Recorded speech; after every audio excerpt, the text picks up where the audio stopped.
Part 5, the Astral Plane. Lesson 13, Lower Astral Planes. There are three great planes of manifestation in the cosmos: the material plane, the astral plane, and the spiritual plane.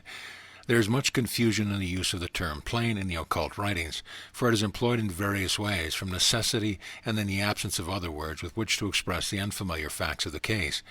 For instance, many occultists very probably speak of the physical plane, of the mental plane, and the spiritual plane of thought, meaning respectively thereby that 1.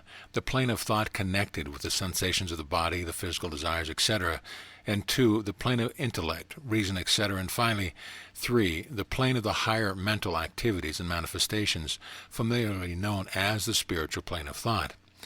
The beginner in the study of occultism is apt to confuse the above usage of the terms with that employed in speaking or writing of the three great planes of the cosmos: the material plane, the astral plane, and the spiritual plane, the second of which, the astral plane, will form the subject of consideration in the present lesson and the two immediately following in its sequence.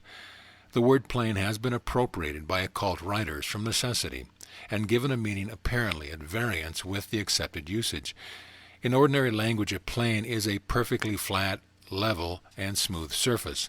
In geometry and astronomy, it is sometimes used in an abstract or ideal sense to indicate an ideal surface supposed to cut or pass through a solid body, or in various directions, as the plane of an elliptical or the plane of a planet's orbit, etc. It is also used in a figurative sense, implying a level or field, or on the plane of reason, on the plane of common sense, etc. Generally speaking, its figurative use implies a layer or strata or level, and it is used in occult phraseology in the figurative sense of a level or strata of cosmic activity or manifestation. But the student is cautioned against confusing the term plane with any conception of place. A plane is not a place. A particular place may include several planes and subplanes, for the planes interpenetrate each other. A plane has no dimension in space, and rather more resembles a state or condition. It cannot be measured in the three dimensions, and yet it is capable of measurement by degrees in the scale of vibration. These states or degrees of vibration interpenetrate each other, without interference, in which peculiarly they have correspondences or analogies in physical phenomena. For instance, a dozen or more currents of electricity may pass along the same wire at the same time without interfering with each other, and may then register each on its own special instrument, providing that the rate of tension or vibration be different in each case. Or again, light vibrations, heat vibrations, vibrations of electricity and magnetism of several degrees, vibrations of the X-rays, sound vibrations, etc., may manifest and remain present in the space of a room at the same time. The various planes of manifestation blend into each other, and each of the three planes has 7 subplanes, which in turn are subdivided into 7 minor planes, and so on, until 7 times 7 acts of subdivision have been made. On the physical plane of the cosmos occurs the various manifestations of the physical world, the world of matter and energy. It is the plane best known to us, for all of our physical activities are performed on some of its subplanes. On these planes there are manifestations of matter of degrees unrecognized by the sense of man, as well as the familiar forms and degrees. Likewise, there are forces and energies of which man of today is totally ignorant, with the exception of a few advanced souls who have risen above the ordinary race limitation. It is not our purpose to enter into a consideration of the physical plane in this lesson. Neither is it our purpose to enter into consideration of the spiritual plane, the conception of which is beyond the comprehension of the ordinary human, of which the words of the ordinary plane of life would be utterly inadequate to express. Our subject for consideration here is simply the second plane of the cosmos, the astral plane. The term astral, from the Greek word meaning a star, is an ancient usage in the occult teaching. Astral regions and astral beings were held to be places and beings of a more ethereal and finer order and degree than our material world and being. So far as the bodies of the latter were concerned, at least, in the astral regions the disembodied entities and the supernatural beings were held to abide. The term was often used loosely in a manner tending to confuse the student. In fact, even today the term is used with various shades of meaning by the different schools of occultism, and confusion results by reason thereof. Some schools use the term astral plane, to designate only the lower subplanes of the astral, using other terms to designate the higher planes, which latter they often confuse with those of the spiritual plane. Others include the entire series of the above the material plane, lower and higher astral and spiritual alike, under the general term of astral plane. The arcane teaching follows the most approved ancient use and applies the term astral plane to the intermediate plane of the cosmos, the plane lying between the material and the spiritual, including, however, the higher as well as the lower astral subplanes. Such has always been the custom of the arcane teaching, and it is, moreover, in accordance with the most ancient and authoritative practice. There are many subplanes on the astral plane, many of which bear close analogies to corresponding planes known to us on the material plane. There are also subplanes containing life activities, which are different from the more familiar ones and which bear the same relationship to the latter that the black keys on the piano board bear to the white keys. On these black key subplanes dwell entities strange to human sight and thought, but which nevertheless form a part of the universal manifestation of life. These entities are non-human, never were human, and never will be human. Their evolution has been and will continue along totally different lines. Occultists group these entities under the general term of elementaries or elementals, although their degree and characteristics vary greatly one from another. We shall consider these entities in the following lesson. Beginning our consideration of the astral plane, we must not fail to take notice of one of the subplanes nearest the material, the subplane in which the thought currents operate, and also in which the astral bodies of the embodied and the auric colors are visible. On this subplane, the phenomena of mentalism manifest. This subplane is the one nearest to the ordinary mental plane, and is often penetrated unwittingly by persons whose psychic faculties have been sharpened, and who have developed the qualities of clairvoyance, astral sensing, etc. It is scarcely necessary to explain in detail the facts relating to the astral body of human beings, for the student is supposed to have had some preliminary acquaintance with the general subject of occultism. We shall merely note the general facts in passing. The astral body of a person is the finer body or inner envelope of the entity of soul. The astral body has long been known in the tradition of the races, and have been called by various names, such as the ethereal body, the fluidic body, the double, the wraith, the doppelganger, etc. It is composed of astral substance, which is much finer than the matter with which we are familiar. It bears the same relation to ordinary matter that steam does to ice. The astral body leaves the material covering or ordinary body of the person at the death of the latter. It also often wanders far from the physical body when the latter is sleeping. Under certain conditions it may leave the physical body during waking hours and project itself to distant points in space. The familiar apparitions of the living are instances of this travel in the astral, and the phenomena of clairvoyance is largely due to this form of astral manifestation. The astral body is invisible to the ordinary physical sense, although those possessing clairvoyant power or well-developed astral sense may see it plainly. It may also lower its vibration and materialize as above noted, at which time it becomes visible as a shadowy form apparent to the ordinary physical senses. During the life of the physical body, however, the astral body is always connected with the latter by a thin, slender filament, which if broken results in the death of the physical body. Contrary to the ordinary teaching, the astral body is composed of 7 sheaths, or layers of substance, the grosser of which disintegrate or sloughs off when the entity rises to higher astral subplanes, and which must be again materialized when it revisits the lower plane. The aura and auric colors of the astral body are in the nature of emanations or radiations from the astral body, which are manifested in some degree by every person, and with recent scientific investigations has proven conclusively, by means of photographs, etc., the physical body even has its aura of vital vibrations, or vril, which flow freely from it, particularly when the vitality of the person is strong. This vril is the human magnetism of the magnetic healers and others, and which serves to arouse strength and vigor to those whom it has blessed. The astral aura, on the contrary, is rather an emanation of the mental states, feelings, and emotions of the person's mind.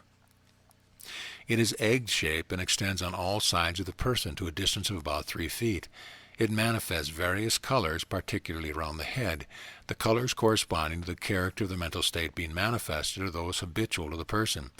For instance, red indicates the animal passion, lust, anger, etc. Blue represents religious emotion, etc. light blue denoting what is generally called spirituality, but which in reality is but an ethereal, refined form of religious feeling. Spirituality is more a matter of knowledge and life development rather than feeling or emotion. Green denotes jealousy, and in one of its shades, that which is generally called tact, agreeableness, diplomacy, or in its lower forms, deceit. Gray denotes selfishness. Yellow, intellectually, in its various forms and degrees. Black is the astral color of hate, malice, and vengeful emotion. Persons in whom the faculty of astral sensing is well developed may see these auric colors plainly, and are thereby informed as to the mental characteristics of the person under observation. On this lower subplane of the astral also are manifested the thought waves, thought currents, thought forms, etc., which are manifested in the phenomena of mentalism.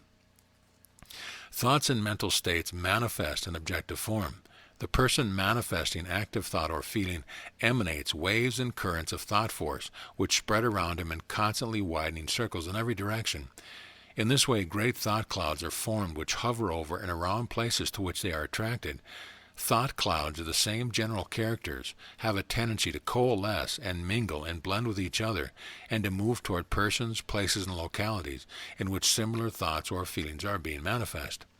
The law of attraction operates in this direction of drawing thought influence toward those who are manifesting similar thought vibrations. Cities, towns, and smaller places, even places of business, office buildings, houses, and rooms, have their own particular thought atmosphere, which may be felt by those sensitive to such influence, and seen by those possessing the faculty of astral sensing.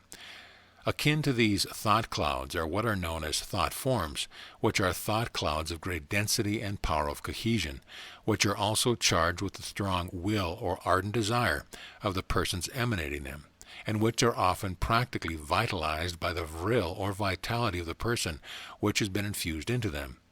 Such thought forms often exert nearly as great a psychic power over those with whom they come in contact as would the sender himself in person. They are akin to the desire elements mentioned in the following lesson. These thought clouds and thought forms abide on the lower subplanes of the astral until they finally disintegrate.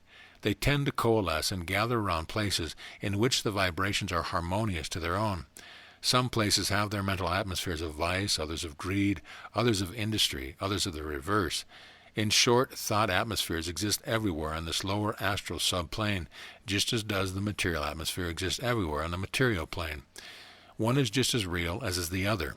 They have all the correspondence when one might expect. Those who are able to travel in the astral body find this thought atmosphere phenomena a source of never-failing interest, although at times one is glad to will himself away from some of the scenes, so gross and base are the emotion and feelings manifesting in the dark, heavy, suffocating clouds of thought force, so horrible some of the thought forms. But even these may be driven away by an exercise of the will, and thought vibrations of a contrary nature tend to repel them and scatter them away from one's vicinity. On a subplane of a different class from that just mentioned are found the manifestations of what has been called the scrap pile of the astral, and indeed that term of the workshop very aptly expresses it. On this subplane are to be found the discarded astral materials of the astral body, which have been sloughed off by entities which have discarded them as they have moved up higher. Also the disintegrating astral bodies of entities which have failed to survive and whose souls have been resolved into their original elements and become merged into the general principle of consciousness as described in a previous lesson. Remember, please, that these remnants of the astral body so discarded and disintegrating are not in any way related to the soul which formerly inhabited them.